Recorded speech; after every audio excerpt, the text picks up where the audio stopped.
5 pemimpin Komisi Pemberantasan Korupsi atau KPK telah terpilih.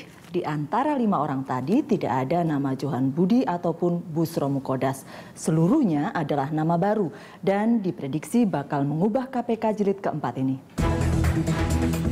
2 hari sebelum reses, Komisi Hukum DPR merampungkan pekerjaan besarnya, memilih pemimpin Komisi Pemberantasan Korupsi periode 2015 hingga 2019. Dalam voting, 54 anggota Komisi Hukum dibolehkan memilih 1 hingga maksimal 5 calon pemimpin KPK. Hasilnya Agus Raharjo, Basaria Panjaitan, Alexander Marwata, Saud Situmorang, dan Laudi Muhammad Syarif terpilih sebagai pemimpin KPK. Mereka mendulang antara 37 hingga 53 suara. Johan Budi SP, pelaksana tugas Wakil Ketua KPK, hanya mampu meraup 25 suara, sehingga tidak bisa lanjut menjadi skuad Komisi Anti Rasuah. Demikian pula dengan Busro Mukodas, yang berpengalaman memimpin KPK cuma mendapat 2 suara. Dalam sesi kedua voting, 5 nama terpilih bersaing memperebutkan jabatan Ketua KPK. Agus Raharjo, Kepala Lembaga Kebijakan Pengadaan Barang dan Jasa Pemerintah atau LKPP, menang voting dan akan menakodai KPK jilid 4 hingga 2019 mendatang. 5 pemimpin KPK terpilih ini seluruhnya merupakan hasil panitia seleksi beranggotakan 9 orang perempuan yang dikenal sebagai Sri Kandi Pansel KPK.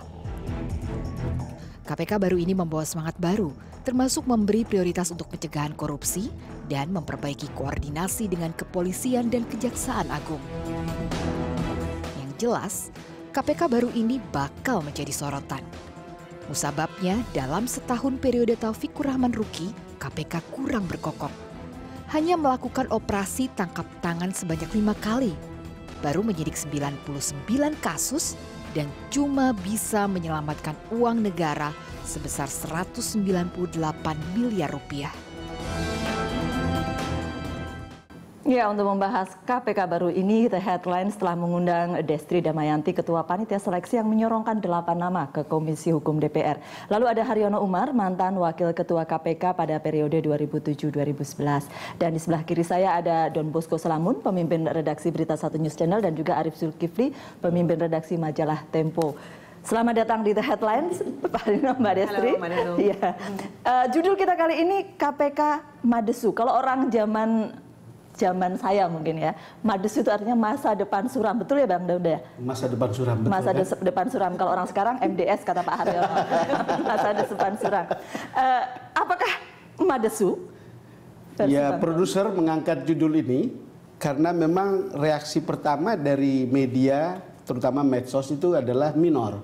Setelah ada pengumuman kemarin, miring, dan banyak yang mengatakan ini tidak menjanjikan. Lalu kalau tidak menjanjikan ya masa depannya suram kira-kira. Dan yang menarik adalah kalau kita lihat ya, ini seperti memperlihatkan pertempuran politik DPR, lalu kemudian melihat arah politik DPR, terutama karena satu hal ya Mas Arief, semua orang lama itu dipotong. Dan itu mungkin tidak ada satupun yang dipertahankan. Mungkin cermin apakah mereka membutuhkan orang yang lebih lunak, lebih lembek, atau ada malah yang bilang supaya tidak terlalu kencang terhadap koruptor.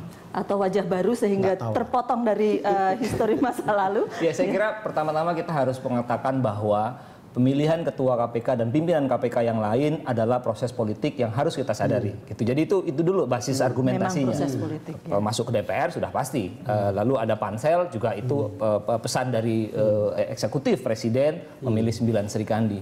Tapi yang harus kita katakan juga adalah bahwa pemilihan KPK jilid 4 ini didasarkan pada sebuah paradigma bahwa KPK yang baru harus memperbaiki kinerja KPK yang lama. Apa yang dianggap buruk dari KPK yang lama? Pertama, terjadinya pelanggaran etik ketika mereka menjalankan proses penyelidikan, penyidikan, dan sebagainya. Itu yang dituduhkan orang kepada Pak Samad, Pak BW, dan seterusnya. Benar atau salah itu soal lain, tapi persepsi yang muncul adalah seperti itu. Yang lain adalah pandangan bahwa KPK selama periode KPK jilid 3 itu berlari kencang di level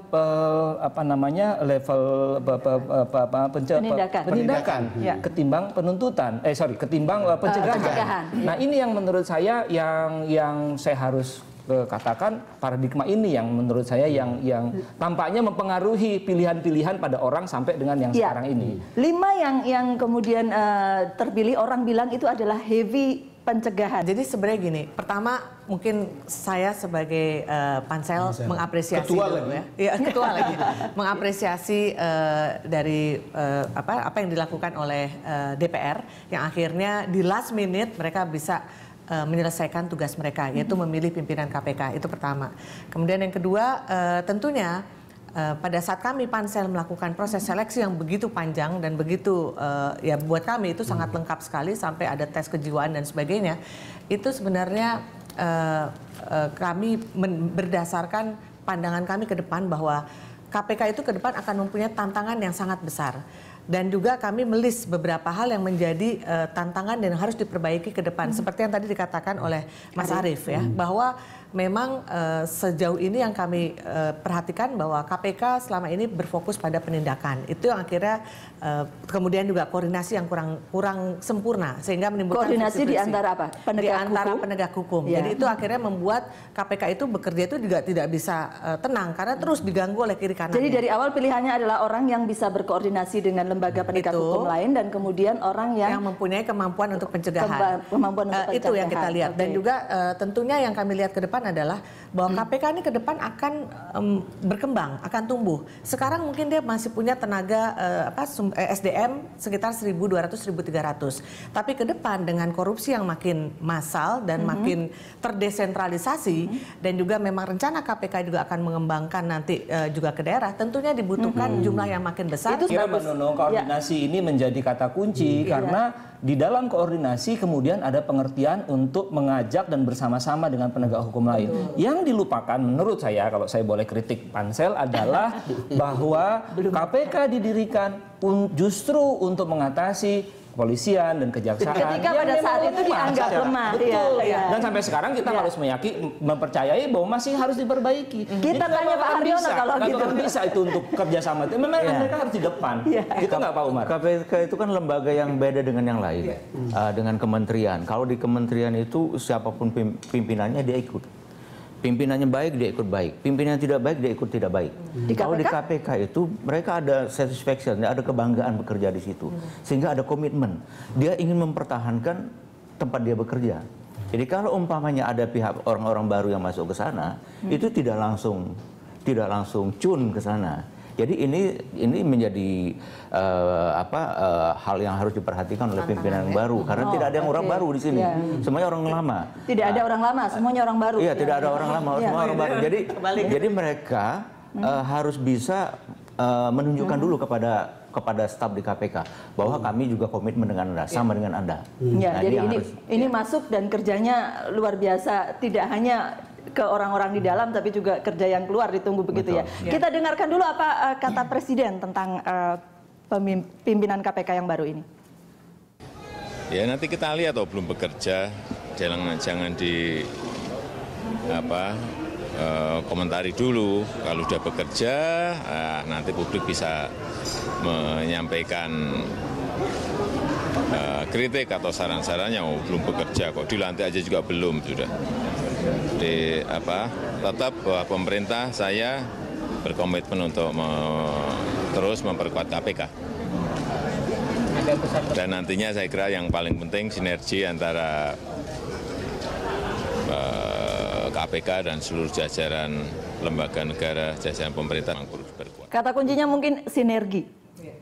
Kan itu sudah berkali-kali dikasih tahu sama Presiden Jokowi. Tapi untuk saya ya, sebagai wartawan, mungkin juga masyarakat ya, persoalan saya itu terhadap pilihan ini adalah, betul kita tunggu akan mereka punya pekerjaan. Narasi lengkap tentang mengapa Busro dapat 0. Ya, 2. Mengapa ada yang dapat 2, mengapa ada yang dapat 0. Iya, ada yang dapat. Mengapa 2 orang itu tidak dipilih kembali. Kan itu kan narasi, lalu kita bilang ya mungkin memang mau baru. Tetapi kenapa orang seperti itu ada beberapa nama ya. Basaria Panjaitan itu nilainya 51. Mengapa orang seperti Alex Sarwata itu 46? Kan ini kan angka yang keluar. Angka-angka ini untuk saya perlu narasi untuk kemudian saya bisa terima. Kenapa ini nol? Betul pasti ada kepentingan politik. Tetapi ya kalau tadi ada yang meragukan karena ada pertanyaan seperti ini. Jadi bobot politiknya itu besar sekali. Ya sambil kita berpikir nanti juga akan bekerja lebih baik begitu kira-kira. Tapi pertanyaan-pertanyaan inilah yang kemudian membuat publik seperti yang saya kutip pertama tadi punya pikiran ini tidak menjanjikan. Memang kalau kita lihat ya Pak Busro misalnya sudah setahun loh itu apa ya kita bilang parkir gitu ya menunggu di parkir terus ya, Busro. Pak Busro kan sejak awal memang nggak mau menurunkan targetnya ya dia itu call tinggi gitu jadi kalau memang harus menurut dia KPK itu ya core-nya adalah core penindakan. Kalau pencegahan itu LSM aja lah media santren begitu guru-guru itu yang mengajarkan orang untuk jangan korupsi gitu tapi KPK ya nindak. Itu loh, itu walaupun kan pandangan fungsi pencegahan juga ada pasti di KPK. Ada di situ, tapi core-nya ada di situ. Ya. Yang kedua kan tadi Bang Don bilang sinergi. Yang harus dicatat adalah kita nggak boleh sinergi, kita tidak boleh bersinergi terhadap koruptor. Apakah itu di dalam penegak hukum atau di luar penegak hukum? Jadi harus keras menurut saya di situ. Nah memang dalam proses politik kan nggak bisa ngomong begitu. DPR kan nggak suka yang begitu-begitu. Jadi harus kenapa Mbak Destri? Gini, mungkin harus pendek. Saya coba objektif ya melihatnya. Pertama menyambung yang dikatakan oleh Bang Don. Kenapa ada dua nama, Alexander dengan Basaria? Kalau kita kembali nih, apa yang Pansel serahkan kepada Presiden dan juga Presiden serahkan kepada DPR, kita kan mengelompokkan tuh. Jadi ada yang spesialisasi di penindakan, pencegahan, manajemen dan koordinasi gitu. Penindakan itu dua-duanya diambil, yaitu Pak Alexander Marwata dan Ibu Basaria. Jadi artinya apa? Bahwa mereka juga concern masalah penindakan. Kemudian pencegahan itu diambil di situ bisa dua, ada Pak Agus di situ, ada Pak Saud Situmorang. Kenapa?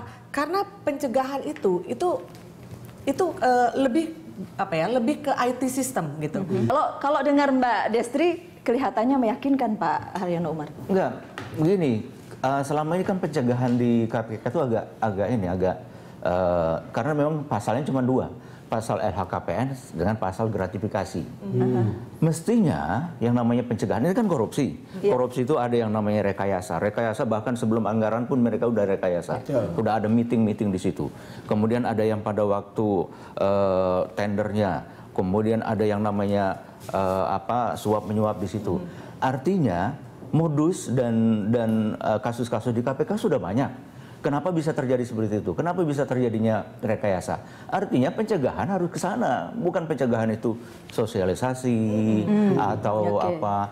Karena kita robah sistem itu juga kadang-kadang juga orangnya. Kalau saya tanya Pak Haryono Umar, apakah setuju bahwa pencegahan kemudian lebih dikedepankan dibandingkan penindakan? Mesti jangan sama-sama. Karena kan kondisi sekarang ini kan masih istilah saya itu masih mewabah.